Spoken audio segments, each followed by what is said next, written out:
eMzansi eSouth Africa bafowethu niyaphila lesikhathi bafowethu ngithi angiphumela obala bafowethu nawo ama-2K bafowethu asingahlezi siwagxeka bafowethu ake sifunde nje ukuncoma bafowethu umuntu esaphila simncoma umuntu mayenze kahle bafowethu iy'ngane bafowethu ngizokusho nje mhlawumbe ngino-3 years ngiyilandela ku-TikTok ngiyilandela kwi-page lazo lo-Facebook ngiyilandela kwi-YouTube cha ngeke bafowethu iy'ngane igalelekile bafowethu zigalelekile indlela esimanga kodwa la ngikhona kakhulu ngifuna ukuncoma le ngoma yazo le edumile njengamanje ethi kubalekile ukuthi uyithande mama umntwana hawu bomama bengane bongani bafowethu niqhubeke impela nenza ama-video ngale ngoma bafowethu ngoba ngiyabona impela ukuthi hayi libuyile ithemba komama bengane ngisho uhlangana naye mama wengane ukumthole nje emuhle ecwebezele yabo uze ungasaqondi noma mama wengane noma ijiji yabona into le so uyabona ukuthi lezi ngane le message ithema zi-deliver eSouth Africa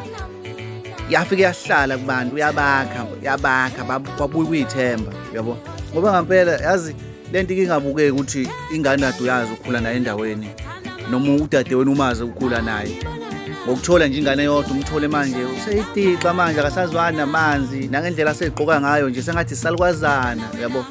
lonto leyo ngivele ngithuse bafowethu yabo kodwa nje imost yami impela omama bengane ayibanga kakhulu bafowethu manje bahlula ngisho amagigi impela manje ngixolisa ukusho njalo kodwa nje indlela sebeyithanda ngayo bathola abanye sebeswenkile benuka kahle becwebezela futhi bahamba nazo futhi izingane zabo abasayifihli bakhululekile yini ingoma ishaye khona ingoma yabanika imessage yabanika uyithemba lokho kuthi confidence ngesilungu so bafowethu asincome bafowethu enye into eyenziwa lezi ngane ke ubuhlakani mhlawumbe abaningi abayinothisi lezi ngane udumo uzilande ngenkani kanjani engomeni zazo eziningi zifeatureisha abaculi laba abadumile khona nje lazalanda khona uKhuthuza zalanda khona uMayogathi zalanda uMzukulu abaculi laba futhi esibaziyo abanegalelo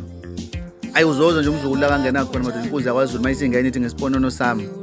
awuzoyizwa bafethu ukuthi yangena le yangane makuthiwa i-feature ishiwe ngempela ingena ngempela khaxa engomeni yomuntu kodwa ngikho-ke kuyena ngincoma lezi ngane ukuthi bafethu umuntu akanconywe esaphila simjabulele simbongele siyeke lento yokuncoma umuntu obengasekho ngoba leyo nto leyo ayiyenzi sense kahle kahle ukuthi uncoma umuntu engasekho akasakwazi ukujabulela iy'ncomo zenu ey'suka kunina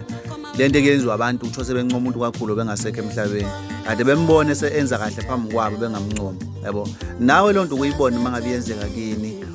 mhlawumbe kubonga noma kunconywa ngento oyenzile enhle ukuthi ikujabulisa kangakanani and ikunika i-confidence kangakanani ukuthi uqhubeka nalonto uyenze bafowethu yabo kubalekile-ke lokho bafowethu